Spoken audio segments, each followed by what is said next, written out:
Good evening here at Stockholm University at the third open lecture here in this year. I would like to welcome you. My name is Wolf Geppert. I'm professor in chemical physics here at Stockholm University.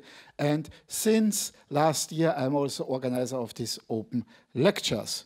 But I would like to present you today's speaker, who is Jörn Mahlstedt from physics department here.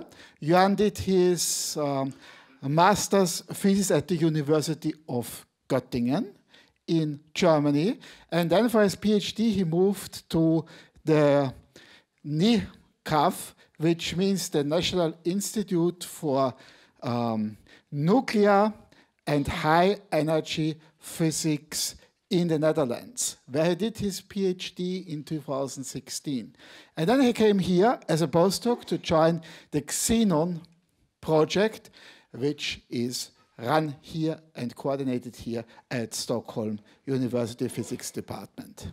That's all for the moment of me. As you know, you have the possibility to ask questions, and you can also, when you go out, take a leaflet about the still oncoming open lectures this year.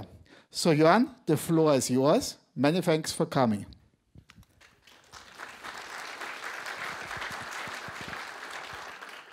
Thank you for this nice introduction. So welcome also from my side to all of you. It's nice that so many came here. So sorry, I will speak in English since my Swedish is not so good yet. And I want to discuss today with you a really interesting topic. I want to talk with you about dark matter. So let's see, what is actually dark matter? Well, that's hard to say. We also don't know exactly. But so you see here in this picture, you see a picture of our own galaxies, the Milky Way. And you see here stars, and you see gas, nebula. You maybe see some galaxies which are further away and don't belong to the Milky Way. So this is all not what we call dark matter. This is what we call visible matter. That's something which we can see with our telescopes, and also what we see here in the lecture hall, so ourselves and the Earth. That's all matter we know about. But we have some evidence, or quite strong, that we think that there's something more which we just didn't see yet. And that's what we call dark matter. And well, if we can't see it, so how do we try to find it or learn something about it? So that's also something which I want to discuss with you today. And I will also focus a bit what we are doing here, or some things where I'm involved with what we are doing here at Stockholm University. So let's get started. So it all started in the first half of the last century, the 1930s. So there was a Swiss astronomer, Fritz Zwicky, who were looking at galaxy, actually at far galaxies. And galaxies can sometimes do similar things as stars, so they group together, so like stars group together to a galaxy, or for example planets circle around the sun in a solar system. So also galaxies can circle around each other, what we call in clusters, galaxy clusters. So he was looking at one of these clusters, the Coma cluster, and well, if objects circle around each other, why do they do that? That they do because of the gravity. So masses attract each other, and that's why these objects, for example, the planets in the solar system, circle around the sun and don't fly out. And, well, he was looking actually at the velocities of these different galaxies here in the Coma cluster, and he found something interesting. He found that they were quite fast, all of them. So he could calculate from the brightness of these galaxies how heavy they should be. So he could calculate how much gravitational force there is between them. And he expected that the velocity should be appropriate so that they circle around each other, because if they would be too slow, they would fall into each other. If they would be too fast, they would fly away. But what he saw is that these galaxies were faster than he expected. So he concluded there must be some extra matter here, which he just couldn't see with the telescopes. And that's what he called dark matter, since he couldn't see it. So that was the first time this word appeared, dark matter. And then for a few decades, there was not further evidence of this idea that there might be some dark matter. But in the 1960s, actually, some further results came out of Vera Rubin, which you see here with her telescope. So that was an American astronomer. So she was interested not in galaxies, but in individual stars of one galaxy. So she was looking at actually our neighbor galaxy, the Andromeda galaxy here. And she was looking at all these individual points you see. All these are individual stars, and she was looking at them. And by then you could already see quite a bit with the telescope. So she could really determine nicely the velocity of all the individual stars, how they were rotating around the center of the galaxy. So what she did was she was plotting them, so that's how we call it. If you put the velocity, for example, in this case, and you write a point here in such a diagram, and you write it against another parameter. In this case, this is the distance from the center of the galaxy. So very close stars would be here, and stars far away would be here somewhere. And what you would expect, actually, is, so in these galaxies, you usually have one heavy black hole in the center of a galaxy, what we know by now. And around this black hole, all these stars here are on an orbit around the galaxy. In the center, there are a lot of stars, and when you go further out, there are less and less stars. So what you would expect is the stars, which are close to the center, have a lot of mass next to them. So they are attracted by these masses. So they need a high velocity. If they wouldn't have this high speed, they would fall into the center of this galaxy. So they need this velocity to keep orbiting around. So they should be quite fast here in the center. Well, when you go outer, here, the gravitational force depends on the distance to the masses. So if you are further away, then the gravitational force is not so strong anymore. So the stars here should rotate much slower than the ones in the center. But actually what she found was that they rotate almost as fast here. So that was what she expected, that they get slower and slower if you get further away from the galaxy. But she measured that they were approximately at the same speed here when you go out. So that was really surprising. At first, a lot of colleagues didn't believe her, but then it turned out that this was actually true. And let's look a bit more in detail into that. So here you have, in the right case, you have what we would expect, that around the center, the stars are very quick, and then if you go further out, they are just slower moving to keep on this orbit. But yeah, what happened here is they are indeed almost as fast as in the center. So what would you expect if stars here at the outer part move with a very high velocity? What would be your first guess? Yeah? Yeah?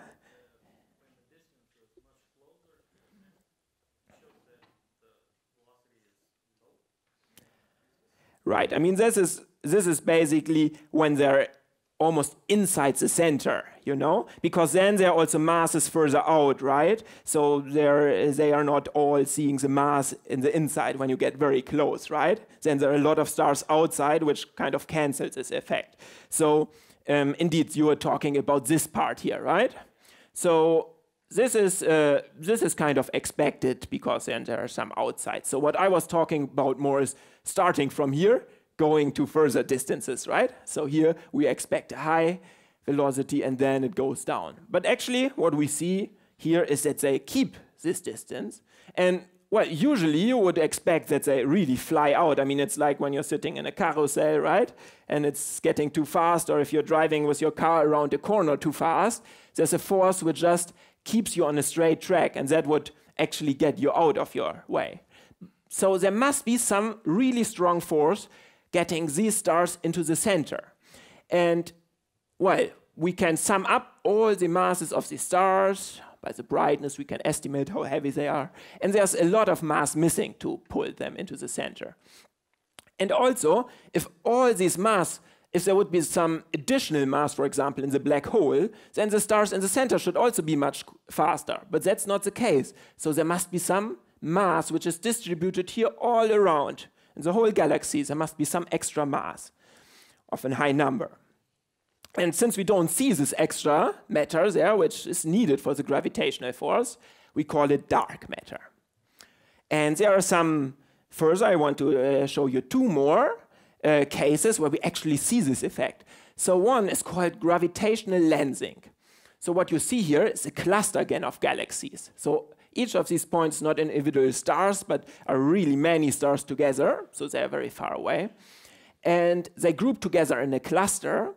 And what happens when you have this strong mass and an object is moving along it, then it needs to be bended around on the way, even if it's very fast. And from Einstein, we know that that's not only true for planets or rocks, stars. No, that's also true for light. So even light, which comes from a star here further away, or a galaxy, is bent around by this heavy mass. And this is actually what we see in this picture here. So you see here some artifacts, some round circles, right? So this is actually not some dirt on the telescope or so. So these are actually galaxies which you see here. And actually this one is the same as this one. Or for example, this one here. So what happens is the light here goes in different direction, but it's bent around this heavy object. So actually the real galaxy is sitting here somewhere behind it, and the light is going in a circle around this cluster of galaxies in the front. And since we can count up how much is, since we know kind of from the brightness of this galaxy here, we can estimate how far it's away. And then we can calculate, by Einstein's laws, actually, how much mass must be here to bend this light around in such a circle. So like that, we have a really nice way to weight, actually, the mass here in this cluster. And again, that's not the same as the sum of all these individual objects. There's much more mass in the middle. And let's go to a last proof here. So what I want to talk to you now is the bullet cluster. So that's again a cluster of galaxies. Actually, it's not one cluster, actually it's two clusters, which in the past have collided. So they were, this is a model of that, there were two galaxies, two cluster of galaxies, and they were on a collision course. And what happens, of course, these individual galaxies, there's quite a lot of space in between them, right? So usually they just fly through each other and not much happens. But of course, once in a while, some parts might collide and be slowed down by that, right? But what we expect is that this dark matter, which we haven't seen, is not really interacting with each other. So it should just fly through each other. So let's see how it looks like in this small simulation. So you would have these two clusters going on top of each other. Now you have two different colors. So the red is gas and so on, some material, and that's slowed down. You can see that it's now more to the back of the original galaxies, clusters, right? So let's look at it once more. So, so the red part is slowed down by this collision, while the blue part, which would be the distribution of the dark matter, is just flying through each other. So, and that's actually what we can see when we look at these stars. So when you look at the different colors on these stars, you see that the gas is more distributed here, still in the center of these two clusters together, while when you look up, for example, by this lensing effect, where most of the mass is sitting, you see that they are here where the blue circles are. So, and all of these individual observations hint to that we need to have this extra matter, this dark matter. But that still doesn't explain what dark matter is, or how much there is. And actually with some other measurements, where you look, for example, at a cosmic microwave background, you can even estimate how much we have. And from that we found that only 5% from all what we see here and all the stars it makes only up to 5% of all matter and energy in the universe. And actually 25%, so 5 times as much, is this dark matter, what we are talking about today. But there's even something else, which is called dark energy, and we almost don't know anything about it. So we just know that our whole universe is expanding, so we believe that there was a big bang at the beginning and then the universe is expanding. But what you might expect at some point is that it gets slower because the masses are attracting each other, so that it would fall back. But what we see is that it's even faster going, as if it's still exploding, as if there's still some energy which drives the stars from each other away in the galaxies. And this is actually what the dark energy is responsible for. But we don't really know much about that. So that's more or less a number. We can maybe come up with how big it should be, this energy, but we don't know much about that.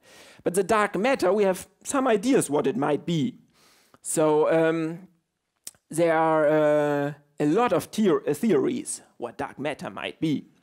So for example, one first thing one might think is, now you are talking all the time about that we have these laws of gravitation and we calculate how they should attract each other, and from that you conclude that it doesn't work out, there must be something extra. So maybe these laws are actually wrong. So first by Newton, and then Einstein came up with this general relativity. So what's about, actually he was wrong, and this theory was a bit, the force is somehow different, right?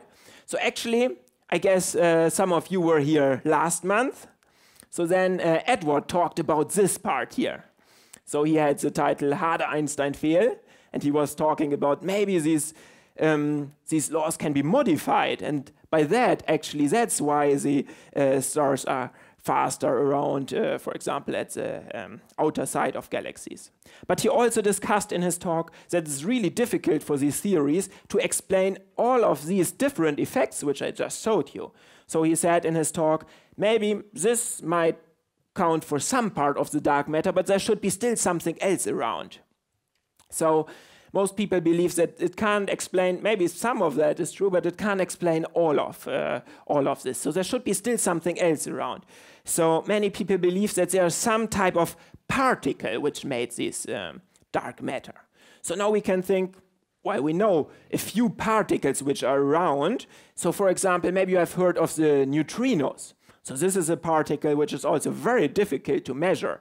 It's almost invisible, flies through us here, also through the Earth, and nothing can happen. Maybe we just have many of these neutrinos around, and even if they are very light, we don't know the mass yet, but we know that it's very, very light, so light that we can't measure it yet. And but there might be many of them. But then we have a problem because they are very fast. And you would expect if these fast particles go through the universe that they don't keep in these galaxy clusters or in these galaxies and stick around there. They will just fly away because they are so energetic. So it's really hard with neutrinos to make a theory which really explains all these formations that they stick together in these groups. So then there are, for example, the idea that there might be some heavy neutrinos which we haven't found yet, which in some theories are called sterile neutrinos. So there would be a mixture because they will still be quite energetic, but not as high as neutrinos, and it's maybe a bit easier to form these things. So some theories predict that might be the solution. And then we have really so what's called cold dark matter, so objects which don't have so much energy, and then it's easier to form these large structures where they stay at their place. And for example, one could think that there are more black holes than we expect, because we know black holes exist, right? But these black holes, of course, have a lot of mass on one point usually, and to make this distribution that everywhere there's some mass, there must be many of them with maybe not such a high mass. So that's also not so easy to make it work out with theories where you predict black holes. Or for example, you think these might be stars which are burned out and which have so less light that we really don't see them anymore. But this is kind of the same. There must be many of them all distributed around. So what most people at the moment, I guess, are interested in are these two types of theories, axions and WIMPs. And in both cases, there's some particle which has quite some mass. The axions are a bit lighter than the WIMPs, but which are not as light as neutrinos or so, which almost don't interact with anything, and they are just sticking around in the universe. They are just flying through us all the time now, and just nothing happens. So, but at the end, we don't really know what is dark matter until we find them. So we're really looking to find these particles and then learn about what's really the truth behind this, this mystery. And what so the theory where I'm now a bit focusing on is this WIMPs here. So this is a very promising candidate which over some decades now has been favored, but also looked intensively, and we didn't find anything. So now a lot of people also look into axion, but it's still a very promising candidate. So WIMP is standing for weakly interacting massive particle. So weakly interacting, we know it must be weakly interacting because if it's flying all here through us and there are 5 times more than normal matter and it flies all the time through the Earth and it would be interacting, we would have seen it already and felt the consequences. So it must be very weakly interacting, and it must be quite massive to make up this effect that all this extra mass is there to get the stars on the right tracks and so on. And that's what we are looking for now. So we discussed a bit what dark matter could be. And since I'm not a theoretical scientist, but an experimental physicist, I want to build a detector, an experiment to find this dark matter. So I will talk a bit about that now. So first idea, so maybe we can produce this dark matter ourselves. So we know how we can produce new particles. So what we do is we build an accelerator. And at the moment, the most powerful accelerator here on Earth is actually on the border here between Switzerland, what's this here, and France here, near Geneva. And this is at CERN. And the accelerator is called LHC, Large Hadron Collider. And with this collider, we can accelerate protons. So these are the cores of hydrogen atoms.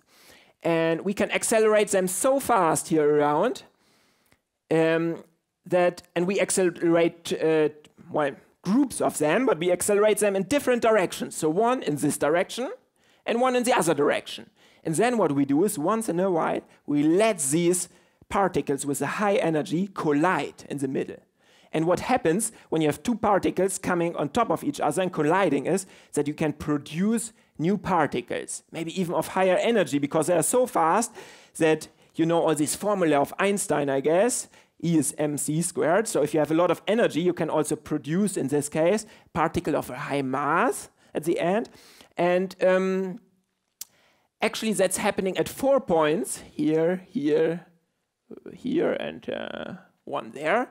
And there are 4 detectors, and Atlas here is one of that. So there's also an Atlas group here at Stockholm University who is involved with this experiment. So that's one of the 2 largest experiments, where they look at these events. And they look what reminders, so what flies out once you collide these particles. And that's, for example, how they found this Higgs boson. Maybe you have heard of that. That also got the Nobel Prize for this discovery. But they also looked for some signs of physics further than what we know and some dark matter, but up to now they were not successful. So we couldn't produce it yet now, so let's try another strategy.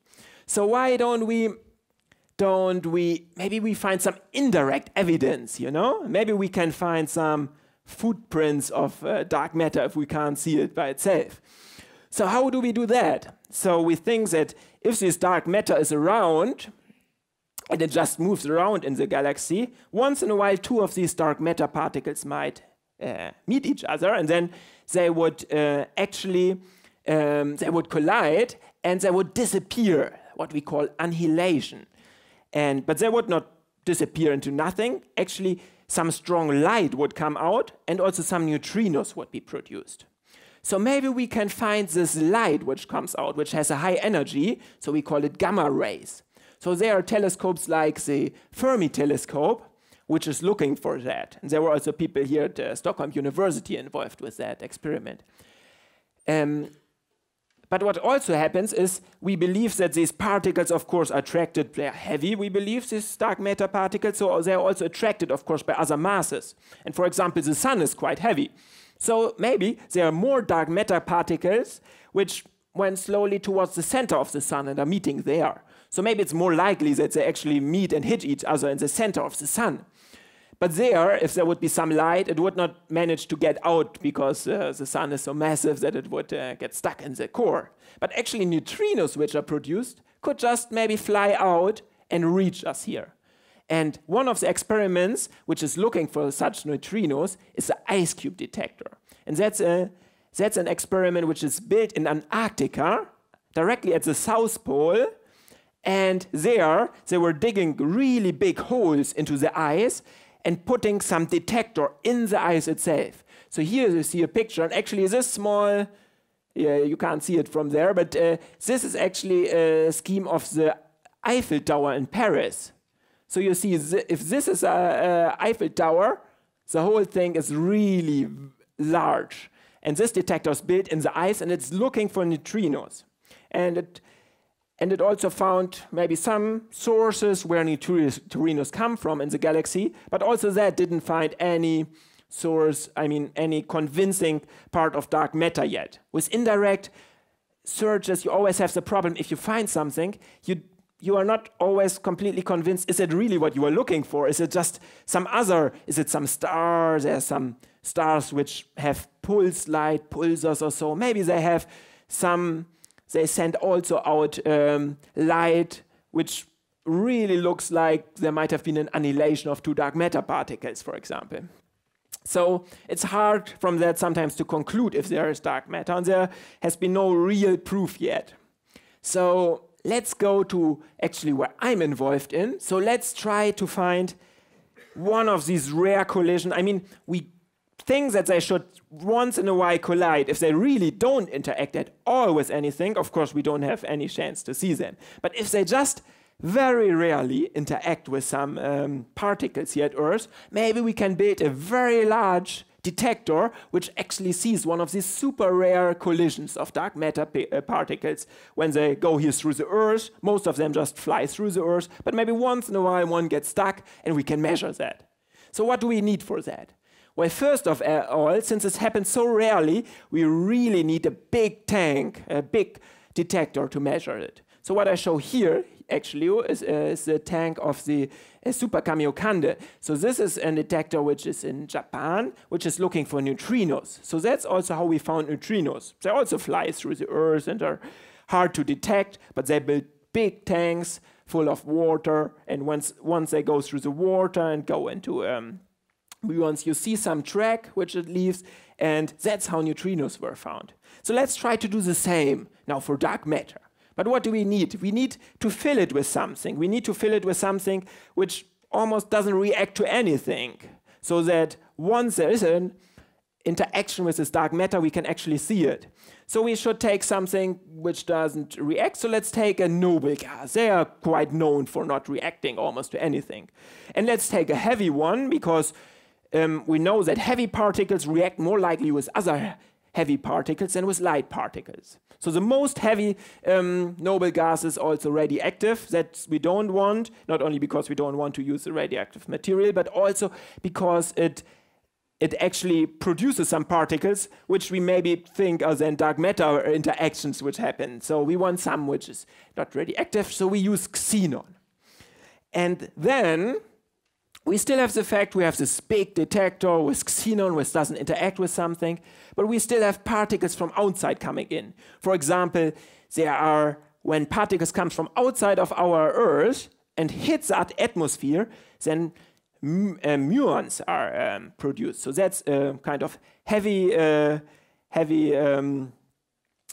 sister so of the electron. So it's very similar, but a bit heavier. And these particles actually make it down to the Earth, and we can measure them here. So they will fly all the time from the atmosphere and get our experiments screwed up. So what do?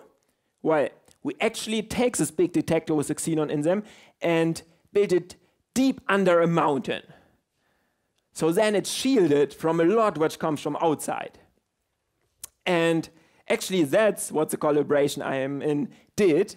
So may I introduce you to the LMGs. This is the Laboratory Nazionale in Gran Sasso, which is built in Italy under the Gran Sasso Mountains, which are east of Rome and quite high. So this is the highest point here. And the underground lab which we have built is actually 1.5 kilometers under the peak of this mountain. So it's really deep under the mountain, shielded by a lot of tons of rock. And there we have really big halls where we can build up our tank. So this is actually the tank where our experiment is in there, but it's not completely full of xenon. So there's another layer of protection. So we have water in this tank, and inside, so you can see a picture, inside we have a smaller part, and this is actually filled of xenon. And that's where we try to measure interactions of dark matter with ordinary matter from Earth. And then we have all the service building around, where we make sure that the xenon, when we need to take it out due to safety reasons, is stored safely. We have some room where we measure, where we take the data and store it and send it further out to the world. And we have some parts which actually purify the xenon and make sure we only have xenon in there. And this is a picture of two of my colleagues, which were actually there when this inner part of the detector, the heart of our detector, was built there. And you can see them next to our detector. So this is where inside we have the xenon and try to measure these interactions. And then we have a whole big cooling system here around, which cools down this xenon. Because if we would have it just as gas in there, actually a noble gas, I mean, gas doesn't have so many atoms around, right? So there would be not so many atoms where the dark matter could hit these. So actually what we want is we want them very dense. So we cool this gas down until it becomes liquid. So we need to cool it down to minus 100 degrees Celsius, which is not so bad. The experiments which are lower temperatures, but we have to make sure it really stays like this, because if it gets warm, then of course it goes into gas, and we would have a problem. We need to very quickly save this xenon before it all goes out into the whole hall. And yeah, and around all this detector we have this big water tank, which is again shielding the inner part. So what actually happens when we are in our detector? So let's believe this is our detector, and there's a dark matter particle flying in here from the side. And then once in a while it might hit actually the nucleus of one of these xenon atoms. And then it just bumps into the nucleus and flies again further in a different direction. So nothing happens really to the dark matter particle. But this nucleus gets energy from this collision. And it might send out then some light directly at the moment, and also some electrons. So the light will go in all directions, and the electrons will actually move in one direction, because we have an electric field here in our detector. So it will go to the plus side, the electrons, and here at the top we have some gas. And once this electron reaches the gas phase, they collide with the atoms of the gas, and they produce more light. So what we want to see is first a small light, which is very fast, and a bit later a larger light pulse. But there's still one important part missing here, how we detect now, how we want to detect this dark matter. So let me show you something here, and maybe you can tell me what this is. So I have to get gloves on, because this is a very delicate I also set up this, so it's not really dangerous what I do, but it's made of glass, so once it falls down, you have to be careful. So I have here this beauty. What do you think might that be? Has anyone an idea why this, what this might be? Yeah? Oh, there's an expert sitting. That's right. So this is actually kind of the opposite of a light bulb. In a light bulb, we have some, in an old light bulb, which now is almost not sold anymore, but we have some electric current which is going through, and it heats up a wire, and then it sends out light. So this is actually making the opposite. So light comes in, and then we are making an electric current which we can measure. So with these detectors, you can see individual light particles. So since Einstein, we also know that light is also made out of individual particles, which we call photons. And one photon is enough to be detected by this very sensitive light detector.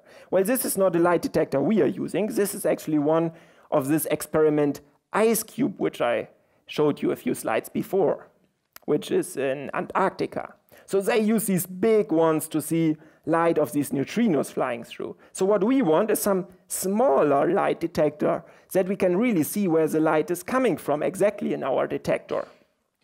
And, but it should be still so sensitive like this one to see each individual photon. So for that, we got,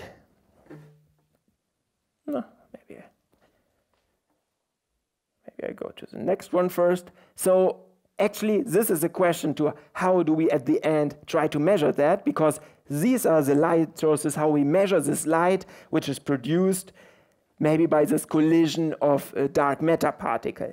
And what we have in there, so the eyes of our detector are actually much smaller photomultiplier tubes, how they are called.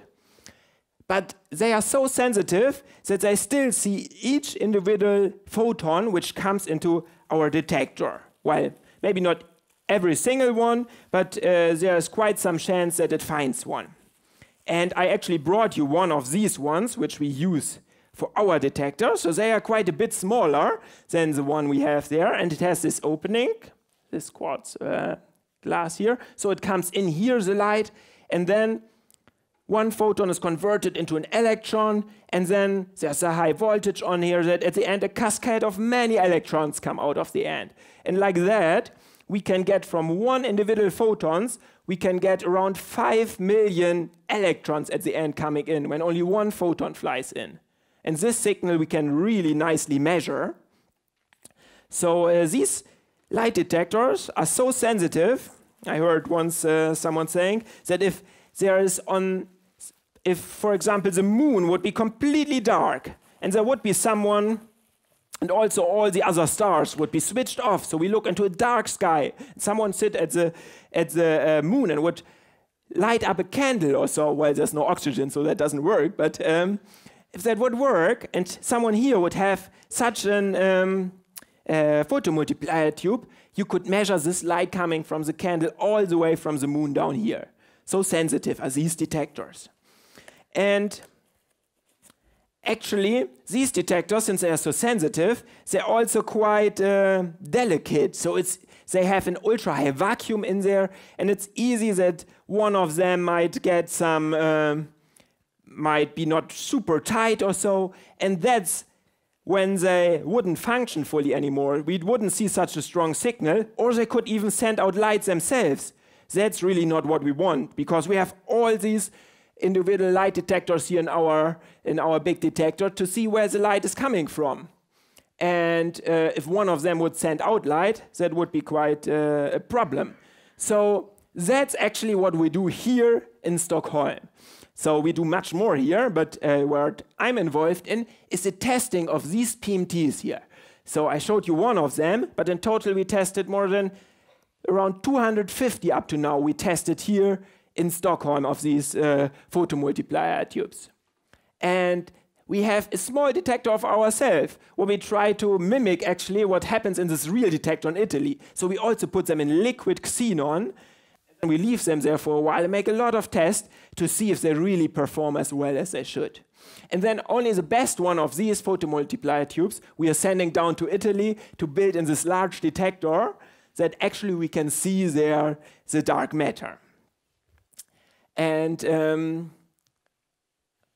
1 year ago, we had built this detector, and we had collected for 1 year data, but we didn't really look at what we measured there, because that's what we do to protect ourselves from being biased.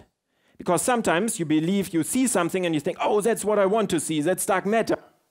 Or you say the opposite, no, that can't be. And you kind of discuss it away. So to protect ourselves from the self-bias, even if you're unaware of that, we don't look at our data. We kind of make some strategy, which type of collisions, or when we see light, what we want to take into account, what we don't want to take into account. We maybe made some simulations, and then we decide what we do. And then only after we have decided what we are going to do with what we see, we actually look what's actually there.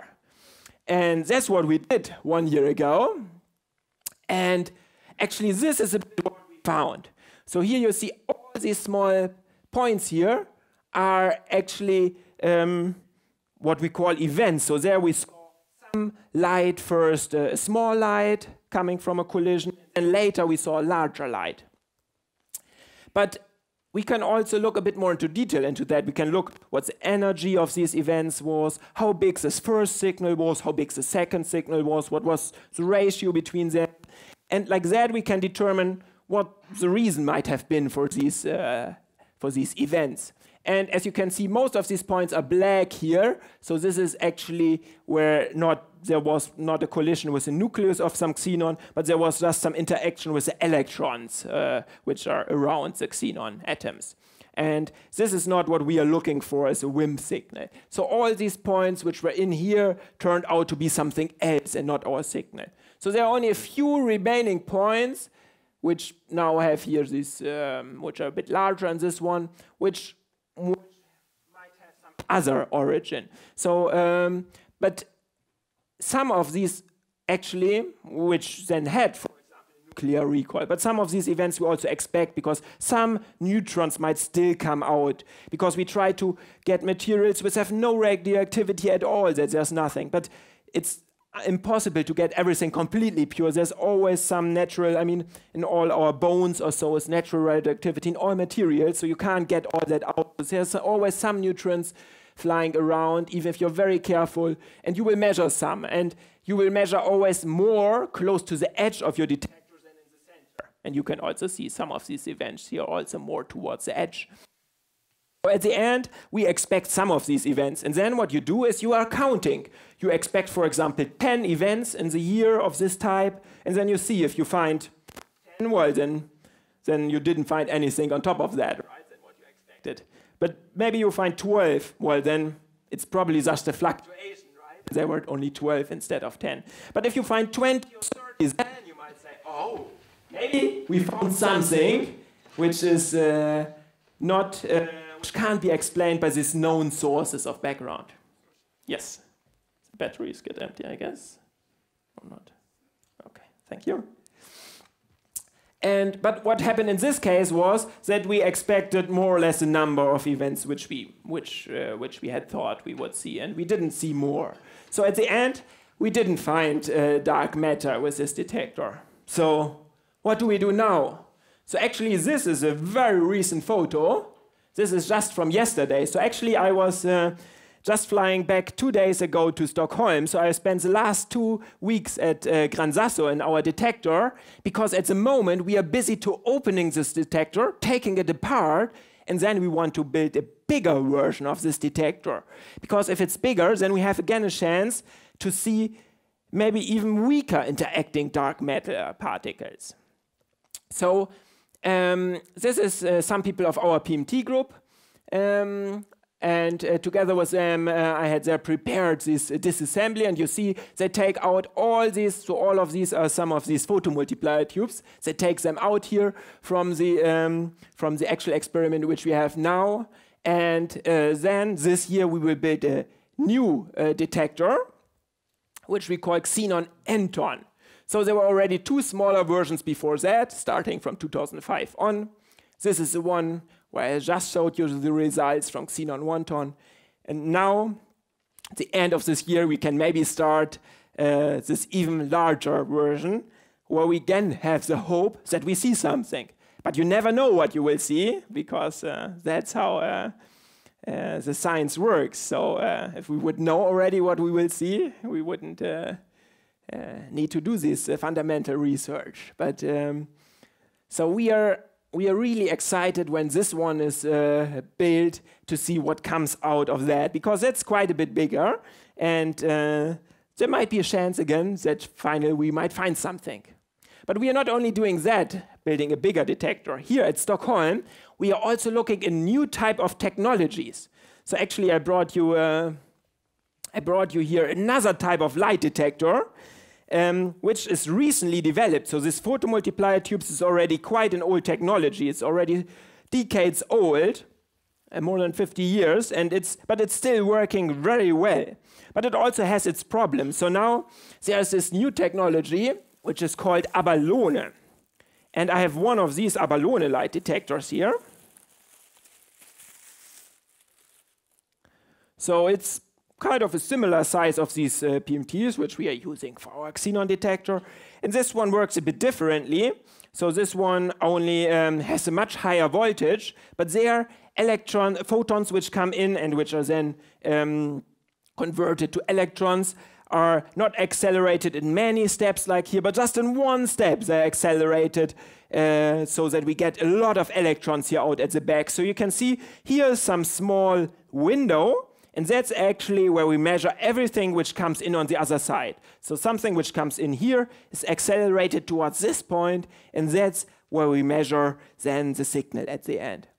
And of course, we have to test if this technology also works so well in these difficult conditions which we have, in this cold condition of -100-degree cold xenon. And that's actually what we are planning now to do here in Stockholm in the next year, to test this type of new detector and seeing if in a future generation, in a maybe even larger detector we are building, we can use this technology at the end to find the light. So let me sum up. So in the future, we don't know what the future will bring. Will we find dark matter and solve this question finally, what dark matter is made of?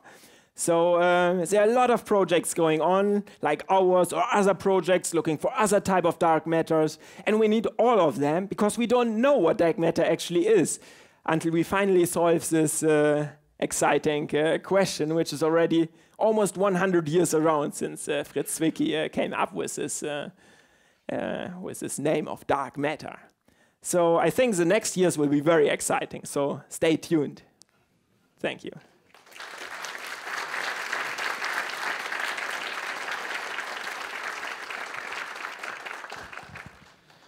Okay, the talk is now open for questions and discussion contributions, please.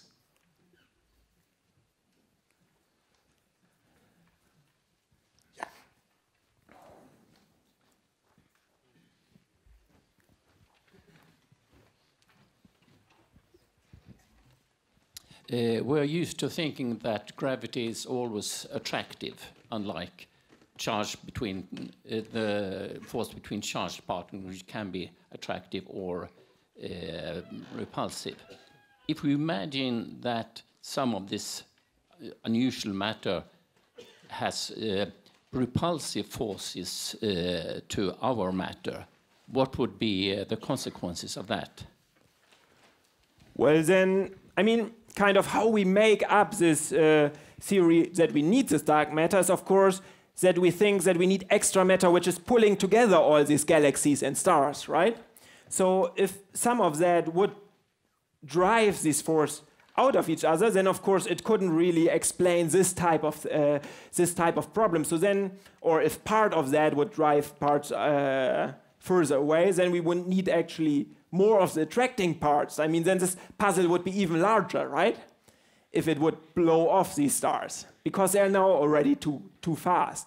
So, I mean, maybe there's some way how to explain with this, for example, this dark energy problem. I'm not sure. I'm not a theorist, so I don't know what type of theories are around, which maybe subscribe such an idea. But for the dark matter itself, it would not really, it would make the problem even worse instead of solving it, because it would blow off these stars, which are already now far too quick to keep together otherwise.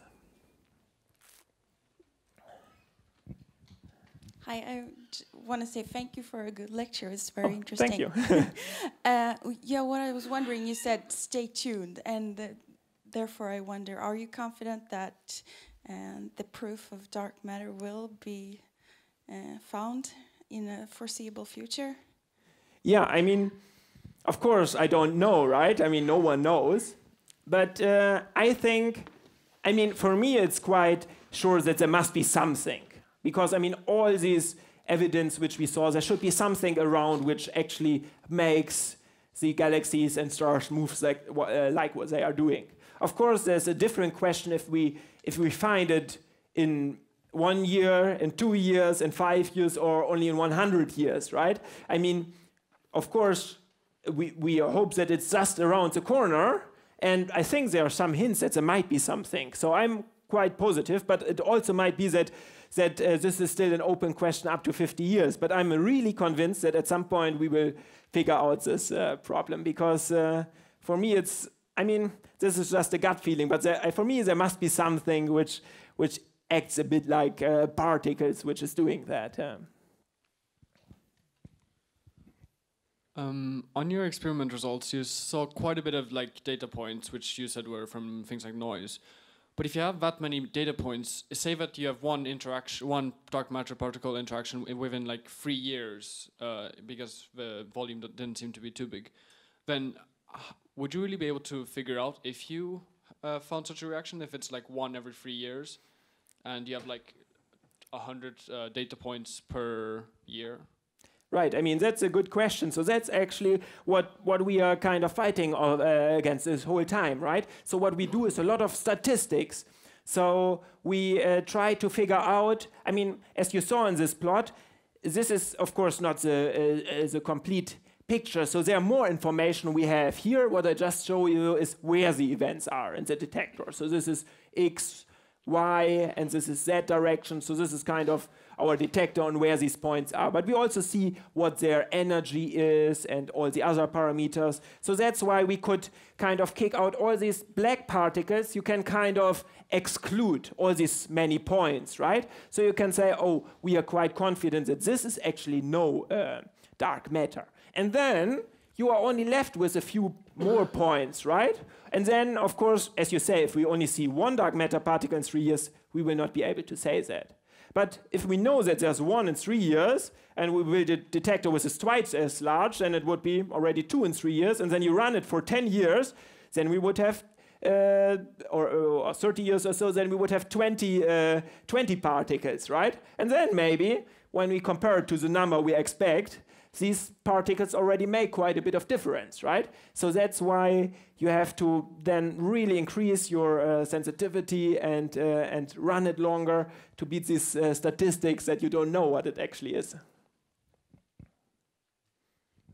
Yes, this experience of dark matter, do we see it in smaller objects, like not galaxies, but planets or single stars, or maybe artificial objects? Can right. we see the same behavior? I mean, we see it at the very large scales, that's what I showed, at galaxy clusters. We also see it at galaxies where stars are forming around.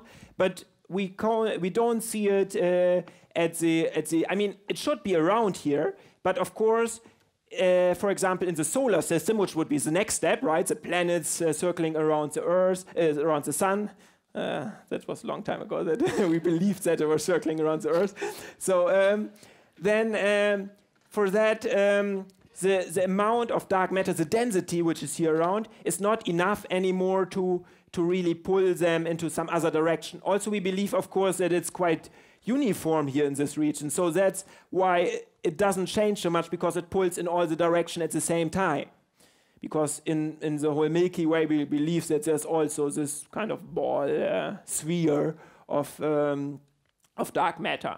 So, and we also don't see it, for example, it's anyway very difficult. I remember the first experiments as a student when you try to measure the gravitational force by 2 like iron balls. And so this is, of course, the gravitational force is anyway very weak on the scales here, right? So to measure that is anyway already difficult. And then if we have like really small objects here, you want to make precise measurements with on Earth. So that's not possible with that to detect any dark matter effect. Why do you think it's important to research dark matter?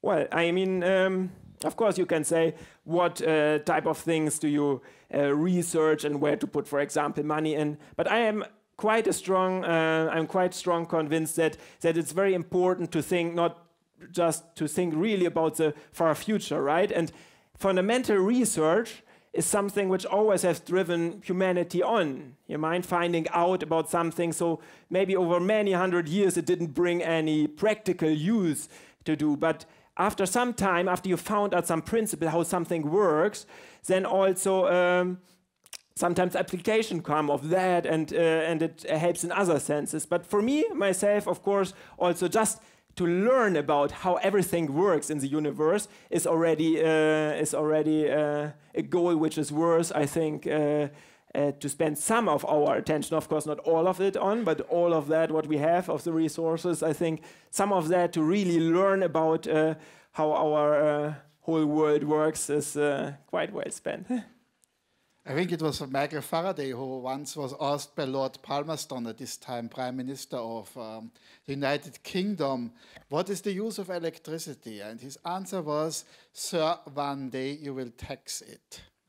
And now if I look at my electricity bill here in Sweden, I think he was quite right. It's about 65% usually tax.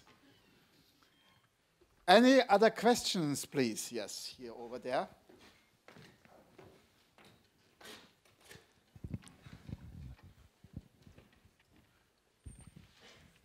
I wonder, from the sort of theoretical point of view, do you get any help from the theorist of the WEM particle to estimate what the possible cross-section is, so that you can see if it's realistic to detect them with the size of detectors that you're having? Right. I mean, of course, many of these theories, since nothing is found, they have kind of 3 parameters, and these 3 parameters are actually making of how these interaction strengths should be. So actually what we do, so I didn't show that plot, but exactly after this one, so we look into something, and then we don't, for example, don't see something, but what we can do as next step is we can set limit actually on the strength of this interaction. We can say, well, we have quite a large volume here of xenon, we didn't see anything, so that means that this interaction of dark matter with particles here or with atoms in the Earth should be lower than this certain value. And when you make a larger detector, you can again discover some region of these interaction strengths, and you can exclude that. And that's what we did with this data, actually. That helps also the theorists afterwards to maybe define their theories, because we exclude some of that region and they say, okay, well then my theory maybe doesn't work anymore, and they modify it to find a theory which might work with these values. I have another question. These particles would presumably be attracted to like other massive particles because like they have mass, they'd be pulled to them. But so why would we see wouldn't we see them like clustering up in the center of galaxies? So why does the curve go like this and not like go even faster, or like why does it seem as if the dark matter, according to the data, is like spread out all around the galaxy? I mean, that's what you see with the stars, right? When they formed and they get closer towards the center of the galaxies, right? But that's because they interact much more strong, right? So when they go into each other, then they form larger objects. So when all the galaxies were formed, these were kind of grouping together. I mean, dark matter particles might also be attractive, but then they might just cross each other in some distance and fly again in the other direction further on, right? While first planets and stars might clump more together.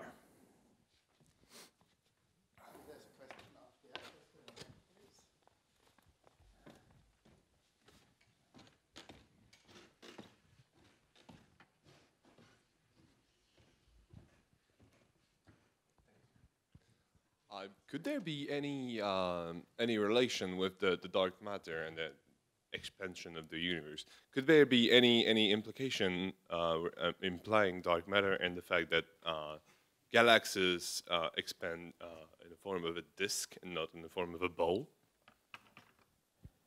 So you mean if our whole universe is made out of a disk instead of a ball? Yeah, or the galaxy, the way they expand like disk-wise, they don't expand like, like spherical Well, I mean, of course you can, I mean, to my knowledge, they are more spherical expanding. I mean, I'm not an expert in that.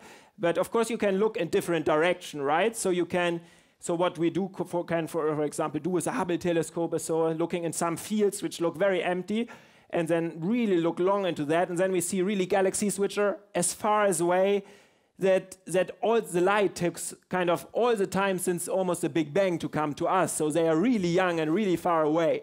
And from that, we can kind of measure how fast they are at this distance, and I guess it is mapped all around in all the different directions to see how fast this how fast the universe is expanding. So if dark matter doesn't interact with visual matter, why do we expect it to interact with the xenon? Well, yeah, I mean, you're right. If it doesn't interact, then of course it also doesn't interact with the xenon, right? So then we would not see it. If it really doesn't interact at all, then we have no chance to see it. I mean, if it only interacts via the gravitational force, then we would have a problem. But for most of the theories which come up, they actually have particles which do interact, but so weakly that it happens so rarely that it almost looks as if they are not interacting. So that's kind of the type of particle we are looking in. Because if it would be the other case around, then we would have no chance. But there are quite some theories predicting that they should have some interaction chance, but really, really weakly. So we need a big target to maybe see once in a while one.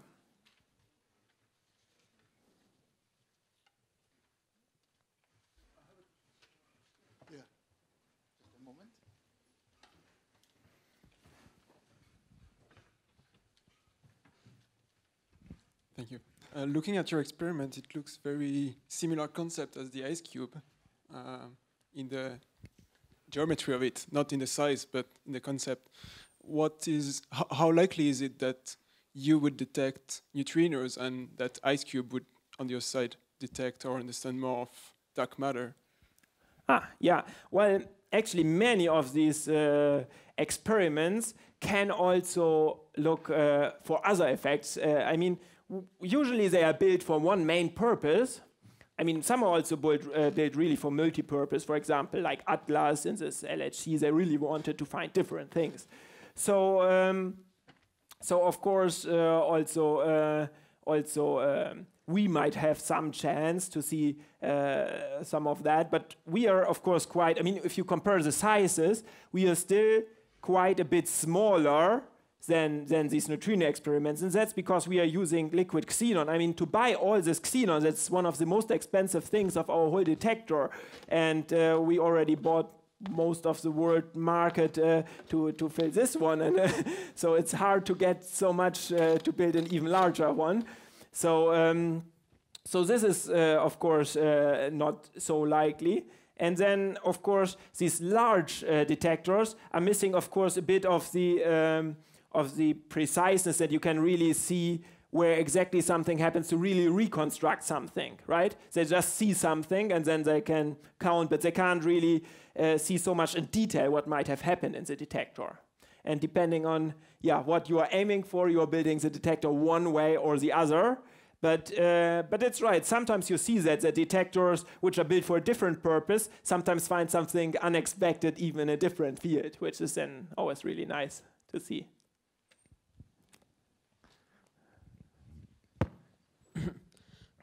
While I understand that the chance is very low, will this experiment be able to detect if the dark matter interacts with the xenon multiple times? Yeah, well, if it hits multiple times, we would see twice a signal at the same time, or I mean, maybe slightly offset with the time. So we would definitely look at that event.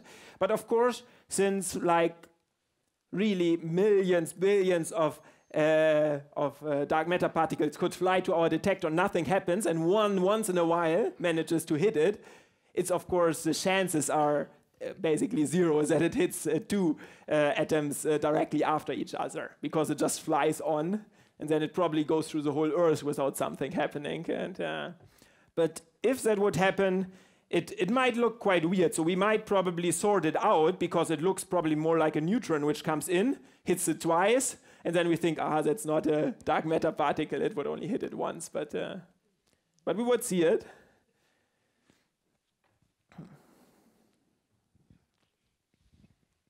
If or when you detect one, what will be the implications? What will happen in the world when you say, we found it? And yeah, I mean... Your team, I know there are several teams competing. Yes. Are you on the winning team? Yeah, that's, of course, we are aiming for being the fastest. And actually one of the reasons why we now, after 1 year of data taking apart this detector and building a new one, is that one of the competing teams in the US is now also building a bigger one. So we are building now similar size ones.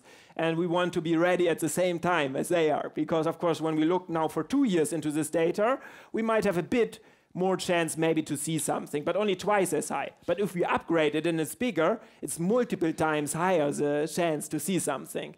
So that's why we now also rebuild and then hope to be the first if there's something in the next round. And at the applications, well, of course, first of all, it would be the knowledge about how a bit more, I mean, it would probably not solve all questions yet, but then we would maybe know a mass of this dark matter. And then maybe also in some accelerator we could produce something for that mass or so and study it maybe further if we find something. And then maybe after decades, I mean, there's of course a lot of energy in principle in all that part. So maybe if we learn something about that, we could even use it for other purposes. Okay, it seems that there are no questions anymore. Let's thank our speaker again once. And